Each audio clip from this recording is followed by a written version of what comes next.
কিছুদিন যাবৎ আমরা বলছি পিতামাতা ভরণ পোষণ আইন ২০১৩ সম্পর্কে, যেখানে পিতামাতার ভরণ পোষণকে নিশ্চিত করা হয়েছে এবং সেকশন ২ এর আমি সেকশন খ কে বলেছি, সাবসেকশন খ এ ভরণ পোষণের সংজ্ঞা বলেছিলাম।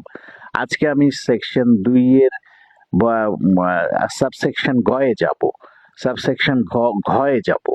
ঘয়ে বলা হচ্ছে সন্তান কাকে বলবে। মানে আমি বলছি যে এখানটায় যে সংজ্ঞার মধ্যে সন্তান বলতে যেটা বোঝাবে, পিতার ঔরসে এবং মাতার গর্ভে যে সামর্থ্যবান পুত্র অথবা কন্যা, এখানে শুধুমাত্র পুত্রের কথা বলা হয়নি। পিতামাতা ভরণ পোষণ আইন ২০১৩ অনুযায়ী ভরণ পোষণ দিতে বাধ্য সামর্থ্যবান পুত্র এবং কন্যার কথা বলা হয়েছে।